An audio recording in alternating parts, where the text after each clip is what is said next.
Proverbios capítulo 3, verso 9.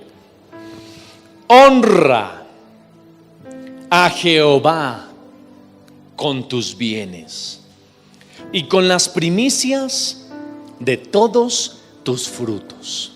Otra vez, honra a Jehová con todos tus bienes y con las primicias de todos tus frutos. Amén. Muy bien. Esta porción de la palabra que estamos leyendo acá, vamos a hablar el poder que hay en las primicias, el poder que hay en el dar.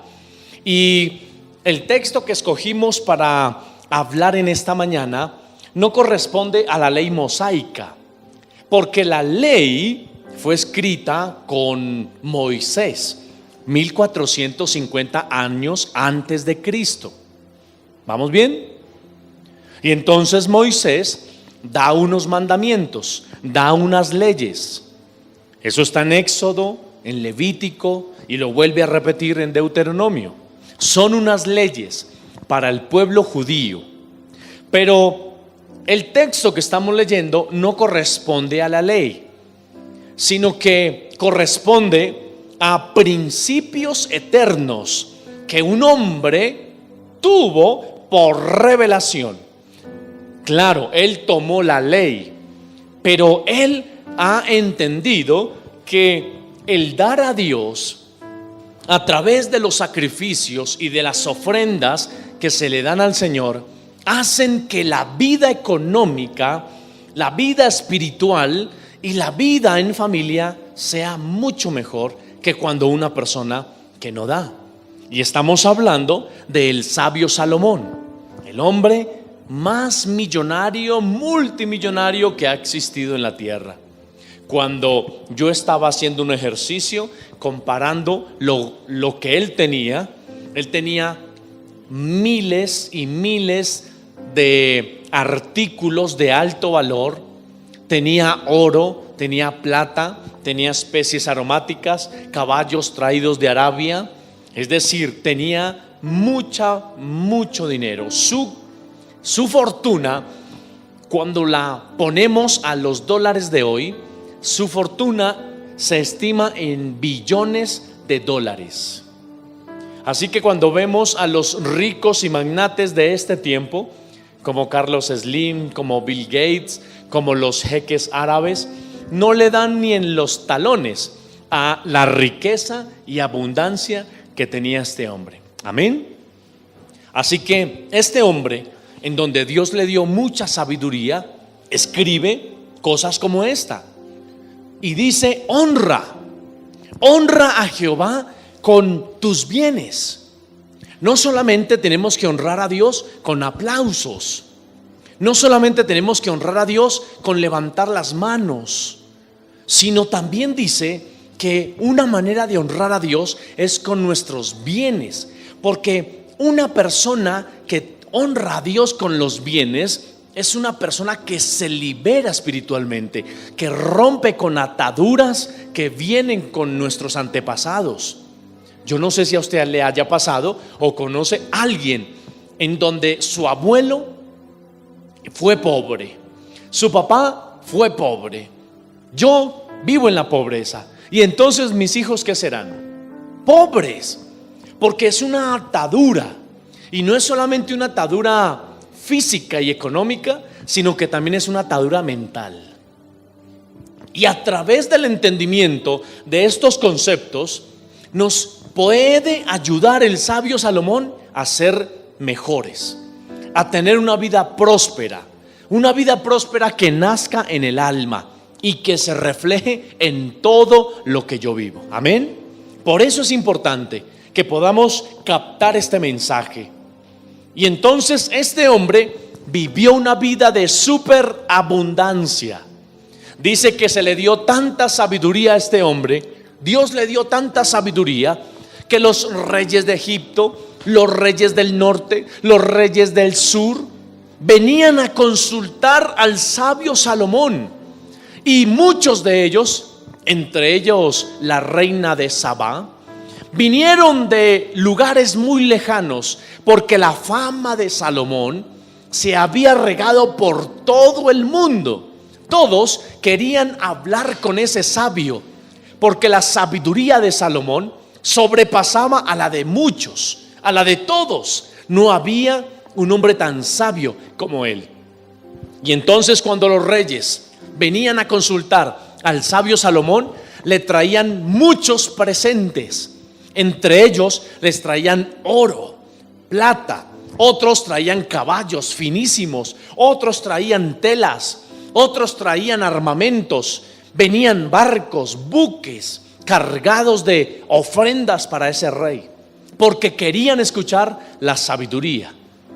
Y Salomón recibía todo eso, pero a ellos, a los reyes que venían a consultar, les daba dos cosas: les daba sabiduría y les devolvía lo que ellos tenían en casa. Entonces los reyes salían bendecidos. Por eso es importante que podamos recibir el consejo del sabio Salomón cuando dice: honra a Jehová con tus bienes y con las primicias de todos tus frutos. Amén. Vamos entonces a hablar acerca de las tres formas que podemos dar al Señor, que son las ofrendas, que son los diezmos y que son las primicias. ¿Por qué se le llama primicia? Porque la palabra primicia es lo primero. La palabra primicia es el primer fruto que los judíos tenían cuando cosechaban la tierra, cuando la sembraban. Cuando salía el primer árbol de manzanas, ellos cogían esas manzanas y el primer árbol era para una ofrenda para llevar al templo. Cuando ellos cultivaban la tierra y salía el trigo o la cebada, ellos tenían una fiesta en una fecha especial en donde se celebraba la primicia. Entonces ellos se ponían contentos porque en ese día era donde la tierra producía su fruto. Entonces a la siguiente semana todos de la nación de Israel llevaban su primera gavilla. Una gavilla es como un manojo de un fruto. Entonces ellos lo llevaban al templo y le decían al sacerdote: mira, sacerdote, esto es el primer fruto mío y yo quiero entregártelo a ti para que tú se lo entregues al Señor. Ahora, la primicia, ¿cómo haría el sacerdote para entregarle ese primer fruto? Ese costal de cereal o ese guacal de naranjas. ¿Será que el Señor venía y se llevaba ese guacal para el cielo? No. Lo que sucede es que las primicias espiritualmente subía como olor fragante ante el Señor, pero lo que quedaba ahí era para el sostenimiento de la casa del Señor. ¿Me estoy haciendo entender? Así que las primicias hacen parte de las fiestas judías que celebraban el pueblo de Israel. Las fiestas judías se celebraban cada año y tenían una conmemoración muy importante. Estas fiestas no son fiestas en donde había tragos, no son esas fiestas que nosotros tenemos que vamos a reunirnos y hay bailoteo, no. Son las fiestas nacionales, como por ejemplo la fiesta del 20 de julio, que para nosotros es el Día de la Independencia. Creo que para nuestros hermanos de Venezuela es el 5 de julio, es el Día de la Independencia. Entonces, ese tipo de fiestas eran las que se celebraban, pero como caso curioso, son diferentes a las nuestras, porque las fiestas que nosotros tenemos las hizo el hombre, pero las fiestas de los judíos las mandó el Señor. ¿Cuáles son esas fiestas judías? Esas fiestas judías que las instituyó el Señor eran una sombra de lo que iba a venir con el Señor Jesucristo. Entonces tenemos 7 fiestas judías que se celebraban en todo el año. Vemos, la primera fiesta es la fiesta de la Pascua. Luego viene la fiesta de los panes sin levadura, que es al otro día. Luego, al tercer día de la Pascua, está la fiesta de las primicias, que es lo que se entregaba al Señor. 50 días después se celebraba la fiesta de Pentecostés, que es cuando se entregaba la otra ofrenda para el Señor. Luego, eso se recogía en la estación de primavera. Para nosotros era entre marzo y abril más o menos. Pero 6-7 meses después se estaban celebrando otras fiestas. Una de ellas era la fiesta de las trompetas. Eso se celebraba en el mes entre septiembre y octubre.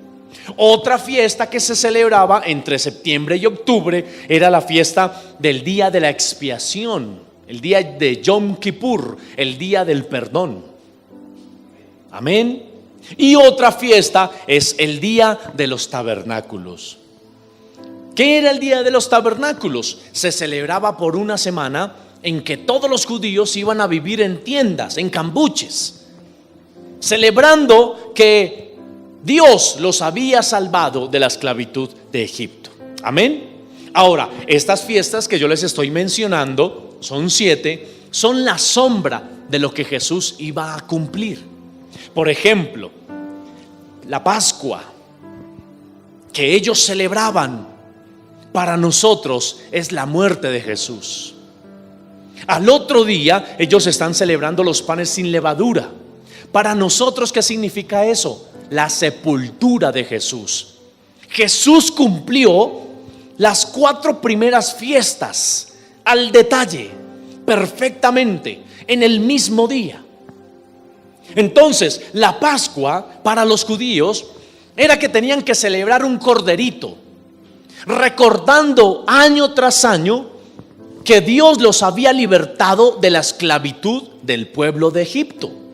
Entonces, cuando ellos salen, Dios les dice en el desierto: a partir de hoy, en el mes de Abib, que para nosotros es entre marzo y abril, en el mes de Abib, ustedes van a empezar a celebrar la Pascua.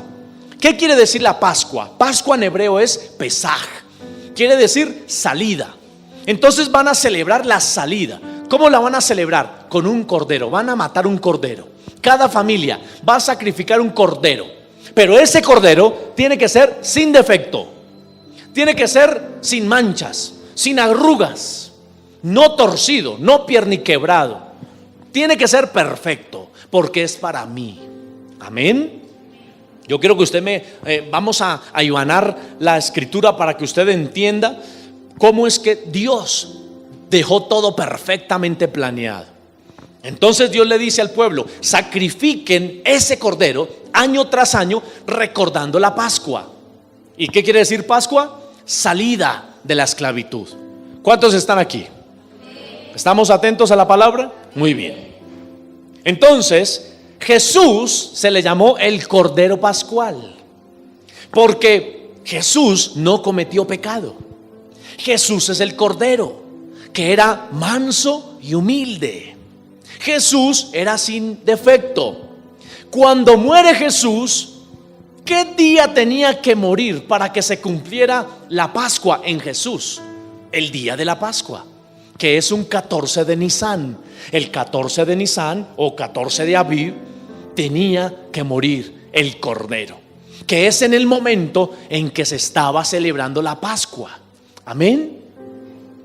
Dice la Biblia que los sacerdotes tenían que revisar el corderito. Cuando el pueblo, el hombre de la casa, traía su cordero al sacerdote para ser sacrificado, dice que el sacerdote lo miraba por dentro, lo miraba por fuera, lo miraba por arriba, le miraba las orejas. Y si el cordero estaba mal, lo devolvía. Entonces lo revisaba. Si estaba bien el cordero, lo pasaba y lo sacrificaban. ¿Cómo hicieron con Jesús para revisar el corderito? Cuando en la casa o en el templo, los sacerdotes comenzaron a preguntarle, comenzaron a acusarlo, y no encontraron en él defecto alguno. Entonces, en ese día, para que se cumpliera el sacrificio pascual, de los cristianos o de los hijos de Dios, Jesús tenía que morir ese día. Ahora la pregunta es, ¿murió ese día? ¿Lo sacrificaron ese día? Por supuesto que sí. Se cumplió. Ahora, al otro día, los judíos celebraban los panes sin levadura. ¿Qué quiere decir eso?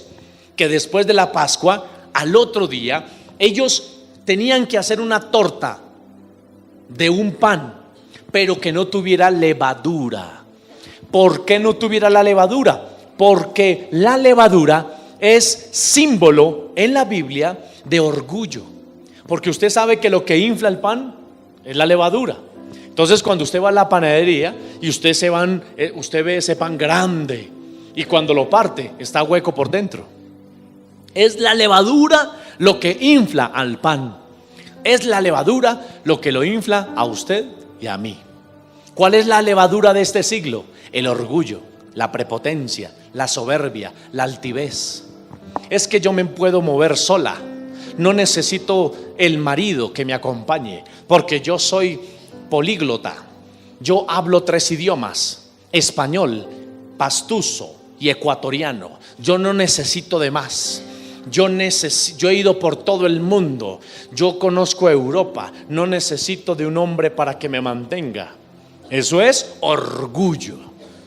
Y el hombre que se cree invencible porque tiene empresa, esa es la levadura de este siglo. La levadura de este siglo es tener el mejor celular.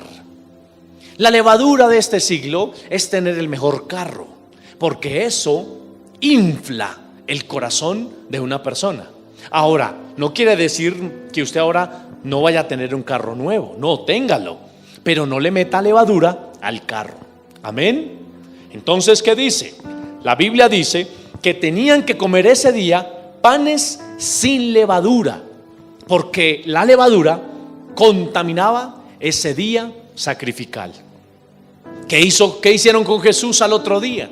Lo enterraron, cumpliendo así en esa fiesta a Jesús, que era un pan sin levadura. Amén. Muy bien, ya tenemos 2 fiestas que se cumplieron en Jesús. Ahora vamos a mirar la tercera que se cumplió, y es las primicias. ¿Qué pasó con las primicias? Al tercer día después de la Pascua, ellos comían el cordero en la Pascua, pero al tercer día de la Pascua, ellos tenían que entregar sus primicias al sacerdote. Era algo tremendo. Todo el mundo estaba contento. Era un gozo, era una fiesta nacional, porque todo el mundo estaba alegre, porque su primer fruto de su tierra la iban a consagrar al Señor. Su primer fruto. Si la vaca tenía su primer becerro, ese becerro, el primero, era consagrado al Señor.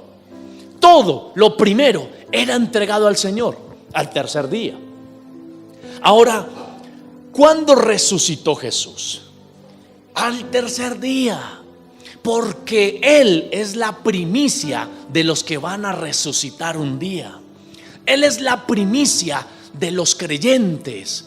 Él es la primicia. El Espíritu Santo levantó a Jesús como primicia. Él es el primero de nosotros. Por eso nosotros seguimos a Jesús, porque Él es la primicia. Pablo le dice a los corintios que si Jesús no hubiera resucitado, vana sería nuestra predicación. Es decir, si Jesús no resucita, esto que estamos haciendo no tendría sentido, porque Jesús sería otro más de tantos líderes religiosos que hay por ahí. Pero cuando nos damos cuenta, la tumba de Buda, ahí está el cuerpo. Mahatma Gandhi, ahí está. Teresa de Calcuta, ahí está. Grandes líderes, pero ahí están sus cuerpos. Pero cuando va uno a ir a Israel, la tumba está vacía. Él ha resucitado. Y así como Él resucitó, hay una promesa para sus hijos, y es que nosotros vamos a resucitar un día con Él. ¿Cuántos dicen amén? Denle un aplauso al Señor. Aleluya.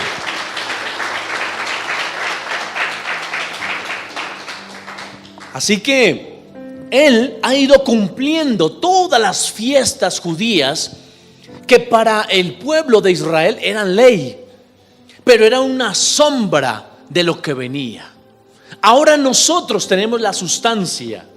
Los judíos tenían la sombra, nosotros tenemos la sustancia. Y hoy nos damos cuenta que Jesús, como Cordero, cumplió cada una de ellas. Cumplió la Pascua, cumplió la fiesta de los panes sin levadura, cumplió las primicias. Ahora Él ha resucitado. Pero ¿sabe una cosa, hermano? Dice en la ley que hay una cuarta fiesta. La cuarta fiesta, ¿cuál es? La fiesta de Pentecostés, que se celebraba 50 días exactamente después de la Pascua. 50 días después de la Pascua se tenía que celebrar el día de Pentecostés. La palabra Pentecostés es penta, 50. 50 días después se tenía que celebrar otra fiesta nacional, que era donde se le entregaba otro fruto para el Señor. Y la gente estaba gozosa y bendecida. Era un fruto aún mayor, un diezmo mayor que se le entregaba al Señor. Ahora mire esto tan curioso.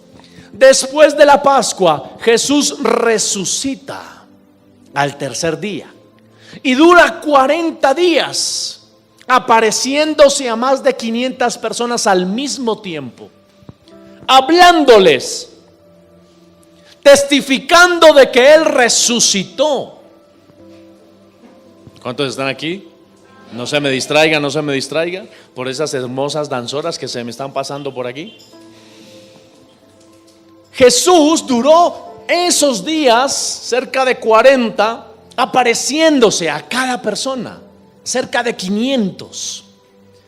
Pero dice la Biblia que cuando se reunieron con los discípulos, Él se fue y les dice a los discípulos: no tengan miedo, porque yo me voy, pero el otro viene.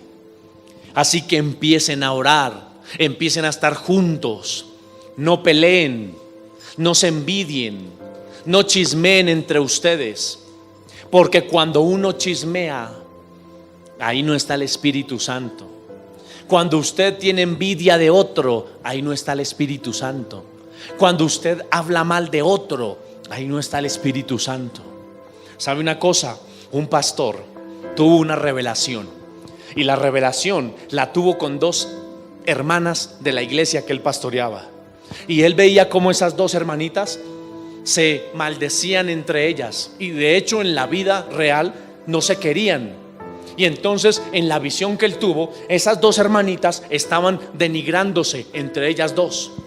Pero la visión que él tuvo era que había un demonio aquí detrás de ella y otro demonio acá detrás de la otra. ¿Y saben qué estaban haciendo esos demonios? Vomitando sobre las mentes de ellas. Estaban así como gigantes y vomitaban algo verde, fétido, sobre ellas. Y cuando él vomitaba sobre ellas, ellas se llenaban más de odio, más de rabia. ¿Hijas de Dios? Sí, hijas de Dios, pero influenciadas por demonios. Cuando usted habla mal de otro, ahí no está el Espíritu Santo. Cuando usted chismea de otro, ahí no está Dios. Cuando usted reniega de otro, ahí no está el Espíritu Santo. Es mejor que usted le diga: mire, ¿sabe una cosa? En vez de yo ponerme a calumniar de usted con otra persona, venga y hablemos. Usted me hizo esto, usted me hizo esto, yo me siento así, venga, charlamos. Si la persona no acepta, eso es problema de ella, pero por lo menos Dios lo ve a usted aprobado. Amén. Primera de Corintios capítulo ¿qué? 15, 19.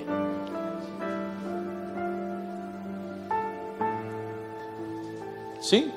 ¿Es ese? No. ¿Qué dice?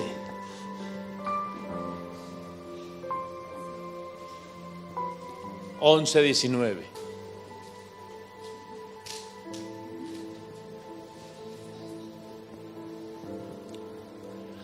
Me salvé. Porque es preciso que entre ustedes haya disensiones. ¿Qué quiere decir disensiones? Diferencias, peleas, ¿cierto? ¿Por qué es necesario? Por lo que dice a continuación: para que se hagan manifiestos entre ustedes los que están aprobados. O sea que si yo alguna vez peleo con alguien y yo me lleno de orgullo y no perdono, y la otra persona quiere pedir perdón y yo no perdono, ¿quién está aprobado? La otra persona. Y yo quedo reprobado. Uno sube un escalón más y el otro desciende. Amén. Así que, hermano, porque es preciso que entre vosotros haya disensiones, para que se hagan manifiestos entre ustedes quién está aprobado delante del Señor. Amén. Dígale al que está a su lado: menos mal que vino, porque esta enseñanza es para usted. Dígale así, y despiértelo de una vez si está dormido. 3 fiestas se cumplieron en Jesús. La primera, la Pascua. La segunda, al otro día, los panes sin levadura. La tercera, las primicias. Pero faltaba Pentecostés. ¿Sabe qué pasó el día de Pentecostés? Hechos capítulo 1 y 2. Estaban todos reunidos en el aposento alto, una casa. Cuando estaban orando, vino sobre ellos un estruendo terrible. El Espíritu Santo vino sobre ellos. ¿Sabe cuándo vino? 50 días después de la Pascua, en el día de Pentecostés. Amén. El Espíritu Santo estaba celebrando y cumpliendo lo que se estaba diciendo en la ley. Ahora, ¿qué pasó en el día de Pentecostés? Se estaba entregando otro fruto al Padre. El primer fruto, que es la primicia, fue Jesús. Pero 50 días después, el Espíritu Santo estaba entregando al Padre cerca de 3,000 convertidos, personas que se habían arrepentido de su pecado y ahora estaban caminando con Jesús. Hermano, las fiestas de los judíos son una sombra para nosotros, en donde se cumplieron todas y cada una de ellas en Jesús. Amén. Ahora quiero decirle algo. Esas fiestas, las 4 primeras, se cumplieron en las fiestas de primavera, entre marzo y abril. Pero faltan que se cumplan las otras 3 en el mes de Tishri, en el mes de octubre para nosotros. Esas son las fiestas de otoño. ¿Cuáles son las fiestas que faltan? Todavía no se han cumplido. ¿Cuáles? La primera de ellas es la fiesta de las trompetas. Los judíos, cuando venía la conmemoración de las fiestas de otoño, sacaban sus trompetas y las tocaban. Luego viene el día de la expiación, el día de Yom Kippur, en donde una vez al año entraba el sumo sacerdote al lugar santísimo a ofrecer el sacrificio del cordero. Y la otra fiesta, la fiesta de los tabernáculos. Esas fiestas no se han cumplido todavía. ¿Cuándo se van a cumplir? En el mes de octubre. Ahora, ¿qué quiere decir la fiesta de las trompetas para nosotros? El rapto de la iglesia. Amén. El domingo estuvimos hablando de esto. El jueves terminamos el mensaje. Pero la fiesta de las trompetas, que para los judíos es una conmemoración nacional, para nosotros es una conmemoración eterna, en donde se va a escuchar la trompeta en el cielo, y los que hayan nacido de nuevo la escucharán, no los que vengan a la iglesia. No sé si me estoy haciendo entender. No vaya a pensar usted que por venir a la iglesia usted va a estar con Jesús en la eternidad. No, solamente usted va a irse con Jesús cuando usted haya nacido de nuevo. Y nacer de nuevo es dejar ese odio. Nacer de nuevo es empezar a perdonar. Nacer de nuevo es ser un hombre de una sola mujer, padre de unos buenos hijos. Nacer de nuevo es que usted cambie su manera de pensar, se arrepienta de su pecado. Ayer estuvimos evangelizando con cerca de 15 muchachos. Me gocé mucho porque nos fuimos a evangelizar con los pastores también a Plaza de las Américas. Y empezamos a entregar tratados, a hablar con la gente. Y estaba hablando con 2 hombres. Y les digo a ellos que me recibieran el tratado. Y me dicen ellos, o más bien yo les pregunto, y les digo: si ustedes murieran hoy, ¿para dónde se irían? Y es la misma pregunta que yo les hago a ustedes. Si ustedes murieran hoy, ¿para dónde se irían? Entonces ellos, muy risueños entre ellos 2, dijeron: pues para el cielo, porque no somos tan malos como los políticos corruptos. Me dijeron así. Y entonces yo les dije: qué bien. O sea que si un juez tiene a un violador, a un secuestrador, a un asesino y a un ladrón de carros, ¿qué va a hacer el juez? Bueno, al violador, al asesino y al secuestrador mando para la cárcel, pero que se roba un carrito de vez en cuando, ¿para qué lo voy a mandar a la cárcel? Y entonces ellos dijeron: no, pues tampoco. O sea que ¿para dónde se van ustedes? Y entonces los puse a pensar. Y entonces me dijeron: pues bueno, yo ya no sé para dónde me voy. Bueno, ¿qué tal que aparezca una bala perdida? Como este muchacho Legarda que murió la semana pasada o esta semana.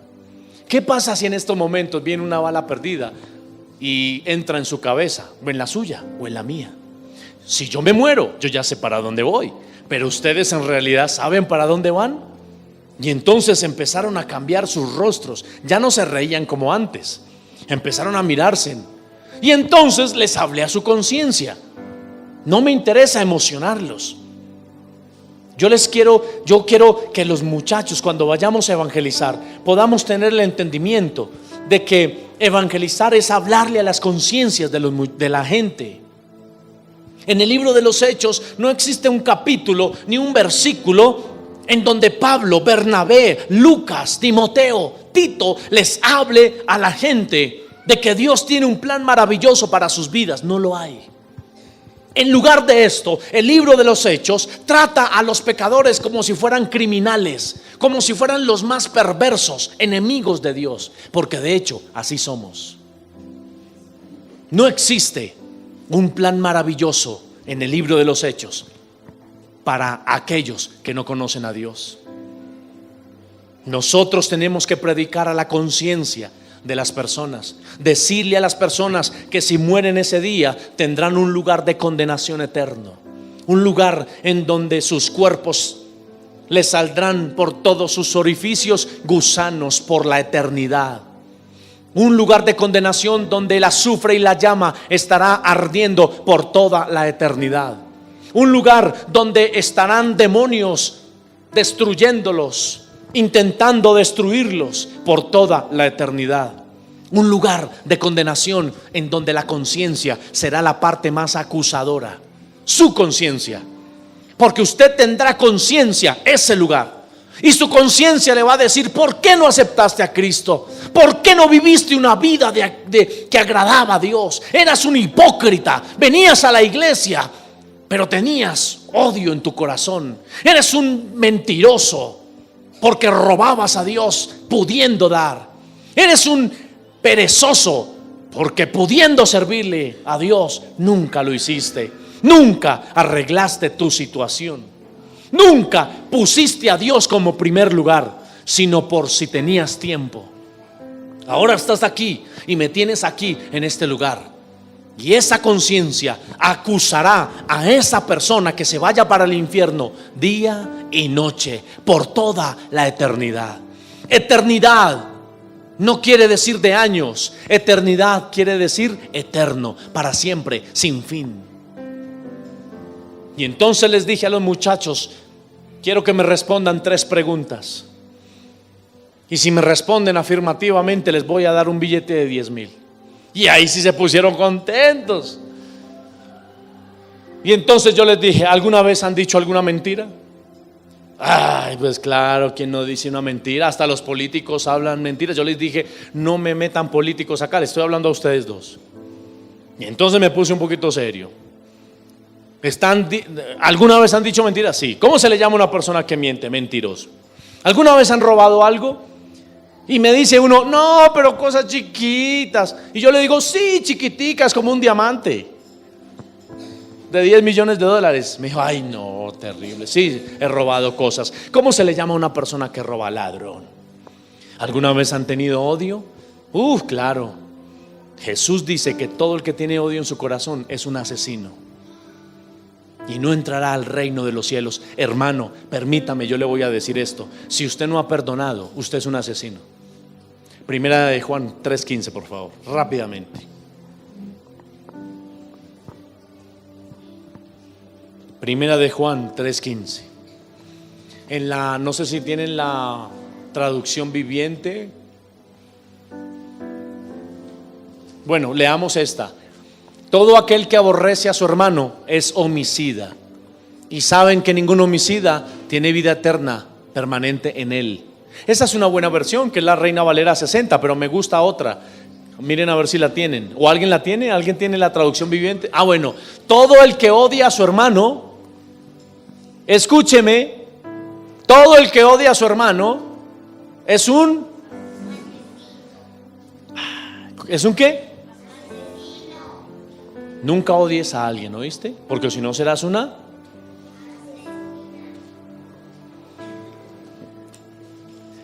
Y ustedes saben que ningún asesino permanece, que en ningún asesino permanece la vida eterna.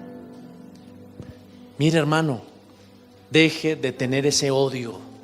Pastor, es que me hizo mucho daño y por eso se va a ir para el infierno. Por eso usted va a cambiar el cielo, las calles de oro, el mar de cristal, el tener la oportunidad de vivir sin que Codensa lo esté llamando todos los días, sin que Mastercard esté diciendo que le van a quitar el apartamento. Usted va a cambiar todo eso por un simple odio. No, hermano, hay que perdonar. Hay que salir del pecado. Ese pecado que tenemos bajo la mesa, que no lo queremos soltar, soltémoslo en el nombre de Jesús. Esa frialdad. Escuche lo que le estoy hablando. Aún Jesús dice, sabiendo hacer lo bueno y no hacerlo, se nos cuenta como pecado. Si usted ve a una persona que está aguantando hambre y si usted puede darle y no le da, eso es pecado. Amén. Si usted ve a su familia que aguanta hambre y usted va y come en los mejores restaurantes y sabe que su hermana, papá, su sobrino están aguantando hambre y no es capaz de decir, ya no pido un almuerzo de 60,000, sino uno de 30,000 o de 20,000 y el resto le hago un mercado a mi familiar, eso es pecado. Si usted ve en necesidad a un hermano de la iglesia y usted puede ayudar y no ayuda, eso es pecado. Porque nos decimos hermanos entre nosotros, pero eso es mentira, eso es una falacia. Porque cuando yo digo hermano es porque siento el dolor de otro. Pero esto se nos volvió un cliché, no chicle, sino un cliché. Aclaro para que después, hermano, ¿cómo estás? Bien, hermano, hermana Antonia, hermano Pepo, hermano Julio, hermano Pancracio, hermano Tito. Pero cuando estamos en necesidad ya no somos hermanos. Ahora es don Tito, don Julio, don Pancracio. Y eso está mal delante de Dios. Amén. Entonces tenemos las fiestas judías que en Jesús se cumplieron, las de primavera, faltan las de otoño. Faltan las trompetas, falta el día de Yom Kippur, falta el día de los tabernáculos. Jesús va a venir. El día de las trompetas es cuando suene la trompeta y nos vayamos para el cielo. El día de Yom Kippur es cuando estemos en la celebración de las bodas del Cordero allá arriba. El día de los tabernáculos será el día del milenio, donde vamos a estar con Jesús para siempre. Así que, hermano, le estoy hablando estas fiestas para que entendamos lo importante de ellas. Estas fiestas corresponden a ordenanzas hechas por Dios para conmemorar, celebrar un acto específico. La pregunta es, ¿debemos hacerlas hoy día? ¿Debemos celebrarlas hoy día? El problema es que no son ley. Nosotros estamos por la gracia. Pero en esa gracia presentamos una primicia al Señor. Amén. En esa gracia nosotros le decimos: Señor, mira, te queremos presentar una primicia. No es obligación. Eso va de acuerdo a usted si lo quiere hacer. Como pastor es mi obligación llevarlo al entendimiento de esta palabra. En el año solamente hablo de finanzas, y es cuando tratamos el tema de las primicias.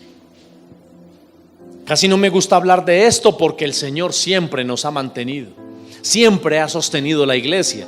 Entonces no tengo necesidad de hablar de finanzas, porque el Señor siempre sostiene.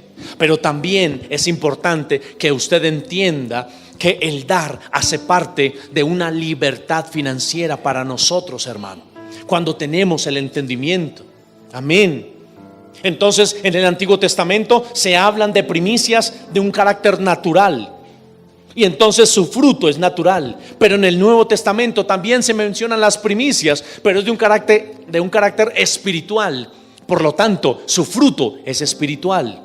Por eso, hermano, tenemos que pedirle al Señor que a través de este acto de fe, nuestras primicias sean de este año un año de bendición para nosotros, que podamos estar navegando por aguas profundas, sumergirnos en las aguas salutíferas, para que nuestra economía se sane, para que nuestras finanzas se sanen. Que este año podamos sentir que Dios nos está liberando, que Dios nos está rompiendo cadenas. Cuando tocamos el tema de las primicias, debemos de hablarlo de una manera correcta, no a sus emociones, no a un emocionalismo, sino que sea bíblicamente. Y entonces ahí nos damos cuenta que en el Nuevo Testamento era una manera espiritual que se le hablaba a los gentiles para que recibieran a Cristo como primicia de su salvación. Así que Jesús cumplió todas las fiestas. En la Pascua murió, resucitó en la fiesta de las primicias. En la fiesta de Pentecostés vino el Espíritu Santo. Esta fiesta se anunció a través de todos los profetas que un día Jesús se levantaría en el día de la resurrección. Mire conmigo Primera de Corintios capítulo 15, por favor. Primera de Corintios. Pablo le dice a los corintios en el capítulo 15, en el verso 20: mas ahora Cristo ha resucitado de los muertos, primicias de los que durmieron. Es hecho. Si él iba a ser la primicia, Dios lo levantó precisamente ese día, el día de las primicias. De esa manera, si él iba a ser la primicia, Dios lo levantó proféticamente, dando a entender que después de esa primicia iban a venir millones y millones de hombres y mujeres que se iban a entregar a Jesús para que le puedan adorar, para que le puedan servir. Hermano, ¿le está usted sirviendo a Dios? ¿Le estamos sirviendo a nuestro Señor Jesucristo? ¿O simplemente venimos para recibir información y nada más? Yo le invito para que haga el discipulado, para que se inscriba, para que le sirva al Señor, para que se conecte con el Espíritu Santo. La labor que el Espíritu Santo quiere que nosotros hagamos es que sirvamos en los últimos tiempos. Ya casi suena la trompeta, lo vimos hace 8 días. Ya nos queda muy poco tiempo en esta tierra, y lo que el Señor quiere es que evangelicemos, que prediquemos la palabra. No importa si es en este púlpito o es en la calle como se hizo ayer, pero lo importante es que donde estemos prediquemos la palabra de Dios. Y para predicar la palabra de Dios usted debe ser una persona de testimonio, porque ninguna persona que levanta gritos a otra en un apartamento puede evangelizar. Ninguna persona que es desobediente con sus papás puede evangelizar. Ninguna persona que engaña a su esposa en adulterio puede predicar la palabra de Dios. ¿Por qué? Porque está dando mal testimonio. Por eso es que evangelizar nos ayuda. ¿Para qué? Para dar buen testimonio. Entonces yo voy a predicarle al vecino, ya no vuelvo a gritar a mi esposa, porque ya da pena que yo predique del amor de Cristo a mi vecino y escuche que yo grito a toda hora a mi esposa. Entonces, ¿qué hago yo? Empiezo a mejorar. Amén. Cuando usted, hermano, entienda esto, empezará a servirle al Señor y a ser un instrumento de Dios. Las primicias, usted debe comprenderlas, que tanto natural como espiritualmente se deben cumplir. Cuando usted prometa una ofrenda o una primicia, cúmplalo. No haga pactos, porque los pactos se deben hacer de mayor a menor. El menor nunca debe hacer un pacto. Hay lugares donde llevan a la iglesia a hacer pactos que después ponen una carga muy difícil de llevar sobre una persona. Nunca haga un pacto con el Señor, porque usted no sabe lo que viene en el futuro. ¿Por qué el Señor hace un pacto? Porque está el pacto davídico, porque está el pacto mosaico, porque está el pacto, el último pacto, el pacto de la cruz, porque Él sabe lo que puede prometer y cumplir. Nosotros no podemos hacer un pacto con Dios. Mira, Señor, voy a hacer un pacto. Si tú me bendices, yo te voy a dar 500,000 mensual. Pero no sabemos si el próximo mes quedamos sin trabajo y entonces vamos a estar cargados. No haga pactos, haga un compromiso. Señor, si tú me bendices, ayúdame para cumplir. Pero cuando usted se comprometa, cumpla. El concepto de primicia está basado en un concepto de amor y de obediencia. Yo no doy nada de valor a algo que no amo. ¿Sí me está escuchando? Yo no doy nada de valor a algo que no amo, pero lo doy todo por aquello que amo. No me sacrifico por lo que no amo, pero me presento como un sacrificio vivo por lo que verdaderamente amo. Jesús se levantó como primicia para mi salvación. Por lo tanto, no tengo temor de levantar mi primicia para aquel que me amó. Cuando dicen amén. Esta fiesta de la primicia tenía un carácter típico e insinuaba proféticamente que Jesús se levantaría de la tumba. De esta manera Él iba a ser la primicia. Dios lo levantó de los muertos.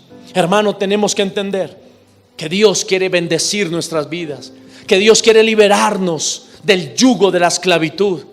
Cuando tú le ofreces tus primeros frutos a Dios, tu economía empieza a ser diferente. Pero hay unos que no dan porque no tienen, pero no tienen porque no dan. Amén. Hay unos que no dan porque dicen que no tienen, pero no tienen porque nunca han dado. Hermano, la ofrenda, el diezmo y las primicias son muy importantes, porque estas liberan su vida de ataduras.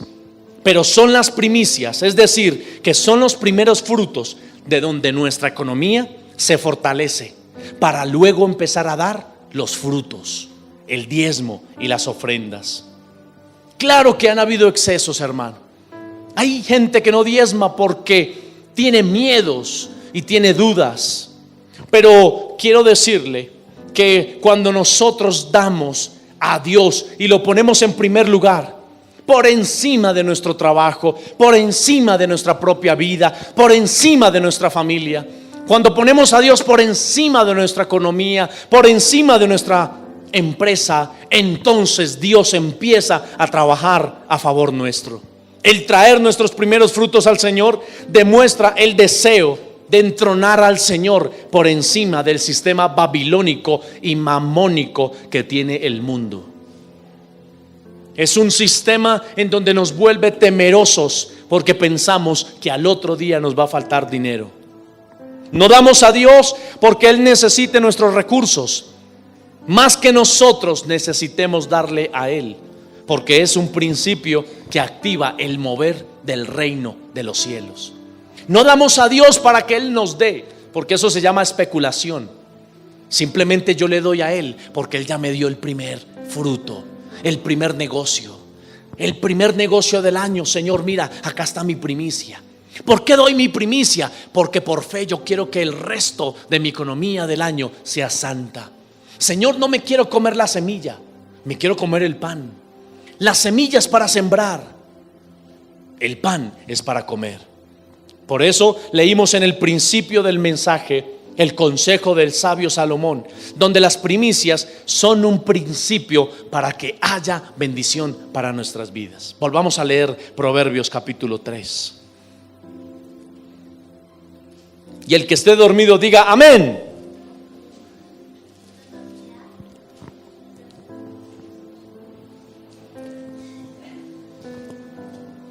Proverbios 3, verso 9.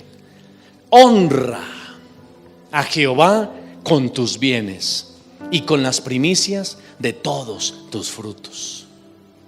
Pero mire lo que dice el 5. Fíate de Jehová de todo tu corazón y no te apoyes en tu propia prudencia. Reconócelo en todos tus caminos y Él enderezará tus veredas. Caminos es para hoy, las veredas es para el mañana. Luego dice el 7, no seas sabio en tu propia opinión.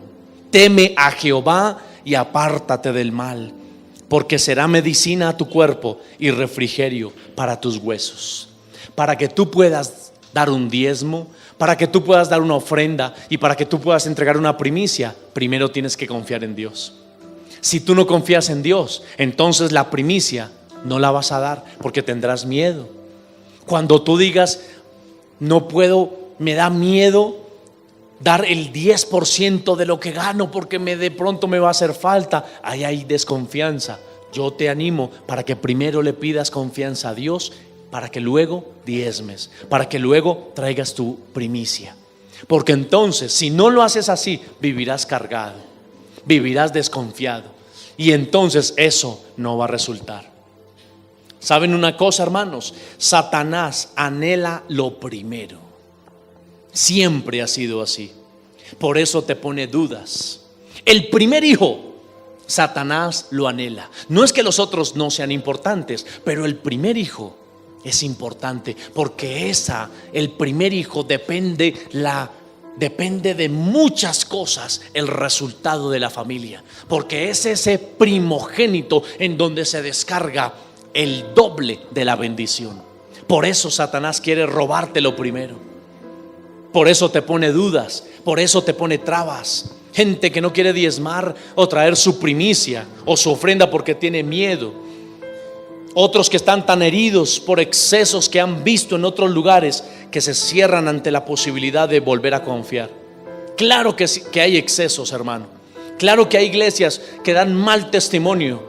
Personas que recogen un dinero para hacer cualquier cosa, comprar un terreno, y al otro día los vemos con una camioneta 4x4, dando mal testimonio.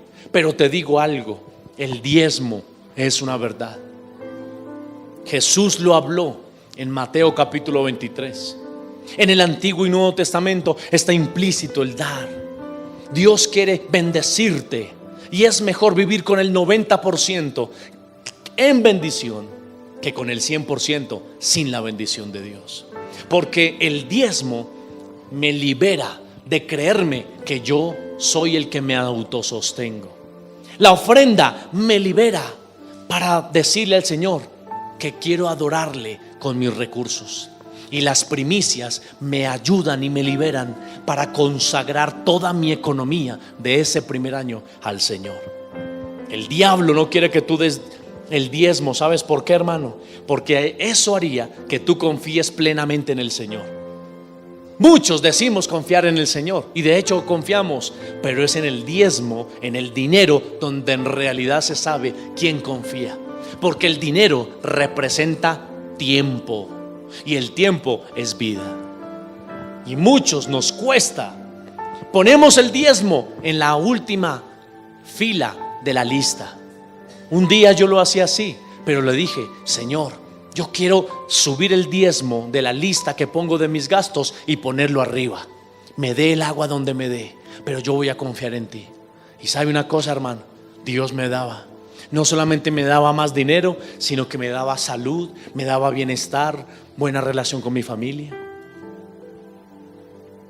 Por eso te pone tanto tropiezo y te llena la cabeza de dudas y de desconfianza. Porque el diablo sabe que el diezmar o el diezmador fiel desata sobre sí la bendición y la protección de Dios. Porque si hay alguien que con Dios está comprometido, es con aquel que hace estos actos de fe. ¿Por qué? Porque eso hace que la iglesia crezca. Eso hace que la iglesia tenga recursos para evangelizar. Eso hace que la iglesia se desarrolle. Amén. Abra Malaquías, por favor, el último libro del Antiguo Testamento.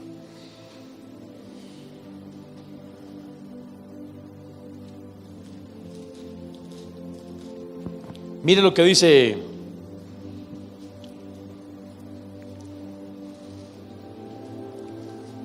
el capítulo 3, verso 6. Porque yo, Jehová, no cambio. Lo que dijo en el Antiguo Testamento lo sigue diciendo en el Nuevo Testamento. Por esto, hijos de Jacob, no habéis sido consumidos. Desde los días de vuestros padres os habéis apartado de mis leyes y no las guardaron. Vuélvanse a mí y yo me volveré a ustedes, ha dicho Jehová de los ejércitos. Mas dijiste: ¿en qué hemos de volvernos? ¿Robará el hombre a Dios? Pues vosotros me habéis robado. Y dijisteis: ¿en qué te hemos robado? En vuestros diezmos y en vuestras ofrendas. Ahora mire lo que dice el capítulo 1, en el verso 6. El hijo honra al padre y el siervo a su señor. Si pues soy yo padre, ¿dónde está mi honra? Y si soy señor, ¿dónde está mi temor? Dice Jehová de los ejércitos. A vosotros, oh sacerdotes, que menospreciáis mi nombre y decís: ¿en qué hemos menospreciado tu nombre? En que ofrecéis sobre mi altar pan inmundo. ¿Lo estaban ofreciendo? Sí, pero de manera inmunda. Y dijeron: ¿en qué te hemos deshonrado? En que piensan que la mesa de Jehová es despreciable. ¿Qué quiere decir esto, hermano? Que cuando usted traiga una ofrenda, no la bote con desprecio, mejor no lo haga. Absténgase de dar su diezmo si usted en su corazón tiene tristeza por hacerlo. Mejor guarde su dinero y cómprese algo en un centro comercial. Pero si usted tiene la convicción de que con ese diezmo ayuda a usted a pagar el arriendo, a evangelizar, a tener material para evangelizar, que con sus ofrendas usted está gozoso porque es que Dios lo ha levantado de una manera espectacular, entonces sea agradecido con Dios. Amén. Y mire lo que va a pasar. Todo aquel que es fiel en sus diezmos. 3 verso 10. Traed todos los diezmos al alfolí y haya alimento en mi casa. ¿Por qué quiere decir esto de alimento en mi casa? Porque si yo, mire esto, si hay alimento, el sacerdote no tiene que ir a buscar trabajo. ¿Sí me están escuchando? Un día, y no es que yo sea flojo para trabajar, no, usted póngame a trabajar. Pero un día, con mi esposa, éramos altos ejecutivos de una compañía, ella en su lado y yo en la mía. Ganábamos unos buenos billoncitos de pesos. Ella con su carro, entaconada, toda firififi, y yo en mi carro también. Ella manejaba su grupo de ventas, yo también. Íbamos por todo Colombia. A mí me premiaban por ser un excelente jefe, un excelente vendedor. Iba a otros lugares, y viajaba, la pasaba muy delicioso. Pero un día el Señor dijo: yo creo que ustedes sean pastores. Y me metí en este sueño del Señor. Y como no tenía ya dinero, lo único que pude hacer es manejar un taxi. Y no es que sea deshonroso, yo amo esa profesión porque fue lo que Dios me bendijo. Y empecé a trabajar. Mi esposa ya no trabajaba porque por causa del evangelio y de la obra del Señor nos echaron a los dos. Perdimos mucho, perdimos una peluquería, perdimos un carro, perdimos un apartamento en Villavicencio, perdimos mucho. Pero estábamos los dos con nuestras niñas, estábamos gozosos. Un día teníamos una camioneta, la cual también tuvimos que salir de ella. La llenamos de papaya, en el idioma venezolano, lechosa. Y entonces esa papaya, la primera papaya, la primera cosecha me la habían dado fiada. Y me voy yo a venderla. Y mi esposa se lleva los papeles de la camioneta. Y me llevaron la camioneta para los patios. Esa papaya se dañó. Ahora estaba endeudado. Luego me quitaron la camioneta. No, eso se formó un hoyo. Estábamos endeudados, pero sabíamos que teníamos un llamado pastoral. Y alguien me dijo: maneje un taxi. ¿Usted ha manejado un taxi? Yo nunca. Manéjelo. Y el primer día me hice 120,000 para mí. Le cogí tanto amor a esa profesión que yo dije, voy a ser taxista. Y me metí a ser taxista y con eso salí de tanta deuda. Un día estaba yo aquí lavando, barriendo, y el pastor me decía, no consiga trabajo porque yo ya casi me voy, el pastor Lalo. Y yo le decía, ¿cuándo se va a ir mi pastor? Que no se va, y yo aquí sin trabajo no sé qué hacer. No consiga trabajo porque si se consigue trabajo entonces se daña el propósito. Y yo, bueno, está bien, yo no consigo trabajo. Y estando barriendo me llama un amigo mío y me dice, le tengo trabajo en una multinacional. ¿Cuánto? 5 millones. Y yo barriendo y dije, no, aquí yo ya estoy trabajando. ¿Y qué está haciendo? No, ¿y usted cómo está? Yo le cambiaba rápido el tema. ¿Y usted cómo está? No, bien, en esta multinacional le van a pagar 5. Usted en la Santé se ganaba 4 y aquí le van a dar 5. Y yo, no, estoy lo más de bien. ¿Y qué está haciendo? No, ¿y usted cómo está? Bien. Cuando colgué le comenté a mi esposa y nos pusimos a llorar. 5 milloncitos no cae muy mal, pero teníamos que aguantar un propósito. ¿Por qué le cuento esto? Porque yo soy un fiel convencido de que cuando diezmo, ofrendo y entrego mis primicias, el Señor bendice. En todo ese proceso siempre dábamos diezmo, siempre entregábamos un diezmo. Ese taxi maravilloso me ayudó para salir de tanto, y de lo que Dios me daba, tome el diezmo, pastor. Hace 2 años estábamos pasando una crisis económica y me dice un empresario, le voy a dar 2 millones para que sea coach de la empresa que yo dirijo. Simplemente traiga un mensaje motivacional y le voy a dar 2 millones y lo meto a la nómina. Y yo entonces le dije, empecé a ponerme contento. Yo dije, wow, 2 milloncitos. Y entonces el Señor me dio una palabra no muy alentadora para mí. Abra su Biblia en Timoteo, segunda de Timoteo.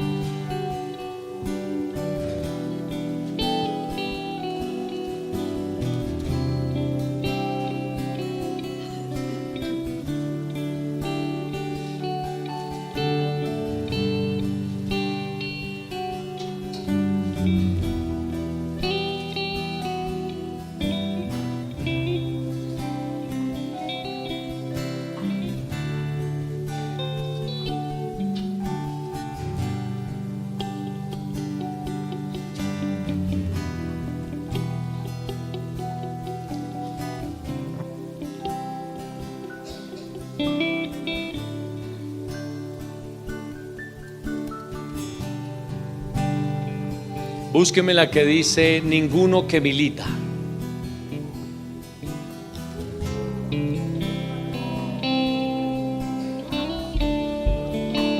¿Cómo?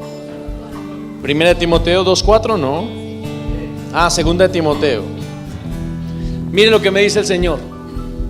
Ninguno que milita se enreda en los negocios de la vida, a fin de agradar a aquel que lo tomó por soldado. Cuando yo recibí esta palabra, entendí que el Señor me estaba diciendo, ninguno que milita en mi reino, en mi ejército, se va a enredar en los negocios de la vida. Entonces entendí que tenía que decirle a ese empresario que me había ofrecido 2 pesitos que no podía. Pero pastor, yo le ayudo. Yo le dije, no puedo, porque va a dañarse la relación y se va a desvirtuar mi función aquí. Y esos 2 pesitos se fueron. Pero aún así yo seguía manejando el taxi y el Señor me iba bendiciendo. Amén. ¿Por qué yo le digo esto, hermano? Porque soy un fiel testigo que cuando diezmamos, el Señor bendice nuestra economía. Malaquías capítulo 3, verso 10. Traed todos los diezmos al alfolí y haya alimento en mi casa. Y probadme ahora en esto, dice Jehová de los ejércitos, si no os abriré las ventanas de los cielos y derramaré sobre ustedes bendición hasta que sobre y abunde. Reprenderé también por ustedes al devorador y no los destruirá, no les destruirá el fruto de la tierra, ni vuestra vid en el campo será estéril, dice Jehová de los ejércitos. Cuando Dios te dé una bendición, trae el diezmo. No te estoy presionando, te estoy liberando. Tú tienes la decisión de querer hacerlo o no hacerlo. Tú puedes hacer con tu dinero lo que tú quieras. Simplemente que como pastor, quiero que seas un buen mayordomo. Quiero que aprendas a ser un buen administrador de tus recursos, que des testimonio y que seas de bendición. Cuando Dios te bendiga, cuando Dios te... Pastor, es que me salió un bono que no esperaba. Pastor, es que me salió un negocio que no esperaba. Pastor, me llamaron, me dieron este dinero que yo tenía olvidado. Cuidado, Dios está probando tu corazón. No te comas la semilla, siémbrala, porque esa semilla va a producir más fruto. Amén. Póngase de pie, por favor.